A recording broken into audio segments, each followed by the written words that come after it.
Obama. Yeah. Nope, that's just wanted to say thank you. Thank you for the extra calls. That Major helped a lot. Thanks for setting that up for us. No, I'm not gonna tell my fans. No,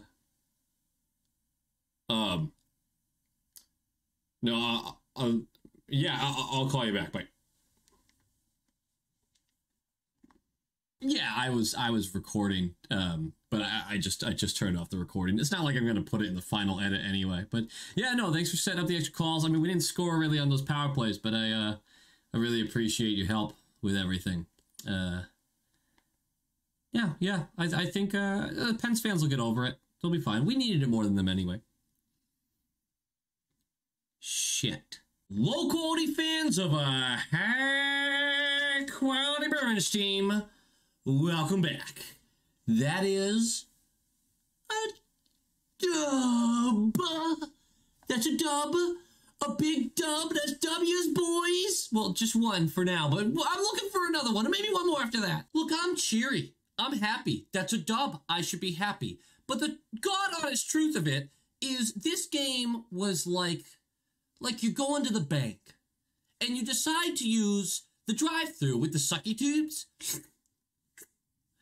and you already got the check and the deposit slip ready. You're ready to roll. It's going to be in and out. But you pull up and there's this car in front of you and you go, okay, I'll wait a minute. And immediately a giant black SUV pulls up behind you. It's always a black SUV. And there it is, completely blocking you in. You can't do anything now. And for the next 40 minutes, you watch this absolute donkey in front of you. A pylon of a human who should have taken whatever issue they had inside to an office. But no, they have to waste everyone's time in the drive-thru. The drive-thru, which is supposed to be like the 12 items or less moment in the grocery store. Only use it if you're in and out. But no, you're stuck for 40 minutes. And then by now, there's 6 cars behind you. One of them's honking like it's traffic or something. And you're slowly going insane. You just need a little bit of movement, some life. But no, you sit and you twitch and you twitch. And you're holding the steering wheel. And you're bare-knuckling it. You get to move forward. They're done. You put the thing in with the sucky tube. Off it goes. Oh. That's a pretty darn cute receptionist right there who's taking your check. When she smiles and winks at you. And you get your deposit back and you're driving away and you're like, oh, that wasn't all too heck. That's how that game felt. Seriously, this game was not enjoyable to watch for most of it. But there were bright spots. The 2 most exciting things before the game starts is Steen is in. Oscar Steen, he gets his first start. Very exciting. NHL debut. Also NHL debut, it's Vladar. Daddy Vladdy. Darth Vladar. Vlad impale me. Bjork is the one who is kicked out for Steen to come in. I don't know why Cassidy hates Bjork. I don't get it. He's the first guy to get shoved to the curb anytime he feels like bringing someone else in. I don't think he's the first guy I'd kick out of this lineup. Story for another day. What is something that you think we would be aware of when we're starting a game with a rookie goaltender? How about discipline? How about making sure that we're not putting ourselves in immediate bad situations where the goalie has to bail us out? Well, unfortunately, Pasta was like, nah, let's test him immediately. Pasta boards Gensel 40 seconds into the game. Luckily, 45 seconds into that penalty, Malkin sort of ends their power play. He takes a penalty for holding Tenorti. It was a weird call, but we'll take it. The 4-on-4 flies by, but power play time. And not only do we get 2 clean entrances, we also score off of a rush. Grizzly in our zone after a clearance. Nice little indirect pass to Marshy up the left wall. Marshy sees Pasta flying straight through the middle. This may remind you of last episode where we talked about the Marshy almost breakaway when he took an over-the-head slash from Letang. Well, this time, it's Pasta flying down. He gets the breakaway, and it's a little outside-inside 5-hole move on DeSmith. That is 1-0 Bruins. 35-35 for perfection line versus everybody else, and we have given Vladar an early lead 10 minutes into this period. And Vladar just goes, you know what, guys? You don't really have to score. I'll take care of everything. Are you serious right now? You know what? Take up the whole screen. Do it. Yeah, look at that. That is a paddle save. Now, sure, did Vladar a little overcommit to a shot at the point? Maybe. But, huge save. Keeps us with the lead. Love to see it. I'm not making the forces with Vladar joke. Everyone's making it. Everyone's going to make that joke. I'm not doing it. I'm telling you right now, I said this last game, referees are having a hell of a season. Dumoulin, off the faceoff, goes down to block a shot and succeeds in blocking it, and Pasta gets called for tripping him. As the penalty expires, you've got Kapanen in the offensive zone on our left wall. He throws it at the net, and unfortunately, there's two pens there. There's Rodriguez, who the pass is initially for. Rodriguez misses the pass. Vladar kicks it out with his left foot. Unfortunately, Tanev is right there to just bury it. Nothing Vladar can do. That is a tie game. This is where we all pucker, right? Because this team has shown that they just break sometimes. And lately, it's been breaking after a single goal. The difference is, those other times, we didn't have Daddy Vladdy. We immediately give up big scoring chances for the next 60 seconds, and Vladar annihilates them. After one, I feel okay. I hate that our rookie goaltender is saving our asses, and I don't love the way the period ended, but it's tied. We're still in this game. Let's do this. 30 seconds into the second, Bergy takes a penalty for head contact to Gensel. Gensel's head's a little bit down. Bergy's shoulder goes into it. There's no intent there, but you got to make the call because this head contact. Back to the PK with a rookie goaltender. Again, the Penguins kill their own power play a minute in, too many men on the ice. So we're going back to 4v4. There's no communication on our power play. It looked terrible when we had that minute left after the 4v4. But we did get a lot of pressure going forward.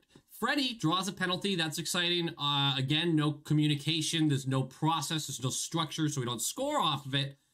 But I wanted to point out Freddie did something nice because he is so good. Here's where the game takes a turn. Tenorti dumps the puck in from the neutral zone. He's in somewhat of a vulnerable position. He's about 10 feet from the boards.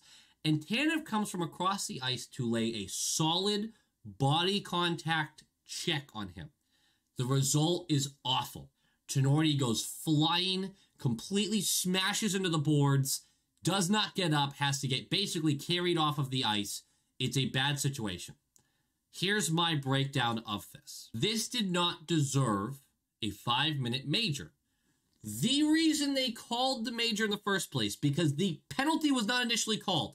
After the play had stopped and the injury was shown, they called a 5-minute major game misconduct penalty. Upon review, they upheld it. This was a clean hit. Now, there is an argument for the amount of space and time and strides that Tanev took to get to Tenorti. Now, Tenorti had just released the puck. The timing of the hit, I don't think, was the issue. It was how much speed he had built up to hit him. The call on the ice was boarding. I don't agree with that. If anything, that is a charge, and it's not 5 minutes worthy. I think they initially called the penalty because they knew they could lower it to a minor. Way easier to explain a bad minor than a missed major. This was a lucky break for the Bruins, and we fucking squandered it. I believe I tweeted out, let me check my notes. I don't script any of this. If they kill this power play, then we lose this game. They did kill the 5-minute penalty. They killed 5 minutes, and we didn't even get close to a goal, really, other than a couple of Richie deflections. Not only this, but as that period ended, Vladar had to make some huge saves. I thought we were dead in the water. You know killing a 5-minute penalty gives the other team a boost, and you know we suck at scoring! Off to the third we go, 1-1. And again, 30 seconds into the period, we take a penalty! Marshy, high sticking, and it was a good call. It was a deserved penalty. You guys have a rookie goaltender into the third, into a tie game, and you are going to put him on the penalty kill again. We kill the penalty. And then 7 minutes into the third, man, I called a doctor immediately because I knew the boner would last more than 4 hours. I knew it. Pasta enters the zone, gets pinned down behind the net. Bergie is there for support. He comes, grabs the puck, throws it to Zaboral, and Zaboral waits. And there comes, the third member of this amazing line, streaking down the middle. But wait, that's not the Rat. The Rat King's on the bench. He switched out. It couldn't be. It's Freddy! Trent Frederick, fresh off the bench, screaming down the middle of the ice. Zaboral sends a puck to him. One Penguin lost in no man's land because you got 5-on-4 in the defensive zone until he gets there. But he's given space and time in the slot, fires it at the net, and we're talking mid-glove. DeSmith doesn't see it fast enough. Freddy gets a goal, which you know I likey. And we take the lead 2-1. Which you know I like. Last thing I'm going to say about this game, because we do win it 2-1, but the empty net, we had several attempts on it. None better than Marshy, wide open, on the blue line, firing it high over the empty net. It's like we were trying to make Vladdy earn us this win, which he did. He came up with some huge saves in the third. Game notes. Vladdy Daddy gets the dub in his first start. You've all seen it. But here's the problem. He won us that game. He won us that game. That's an issue that our rookie goaltender had to save our asses. I'm telling you, eyes have got to start falling on Cassidy because there's something wrong where every single player other than our top three are underperforming on offense. That has to be a coaching issue, right? Are we really looking at this roster as a bottom third team in scoring? I thought this was going to be a deep scoring team this year. The additions of Smith, Kasha, of course, that's just bad injury luck. What are you going to do? We knew the risk getting them. We went for it. That just sucks. But Coyle being silent, Krejci being silent, DeBrusk being silent, like what is happening? Eventually, you got to start looking at the coach because, again, the coach is going to go before the GM. But happy notes. Steen looked good.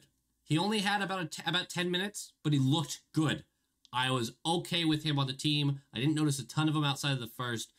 No glaring issues. Kind of what you asked for from a first game, right? Vladdy, amazing. No, we're not trading Rask. Shut the fuck up. Tenorti, unfortunately, out with an upper body injury. We have no timetable for that one. Our defense continues to have these woes.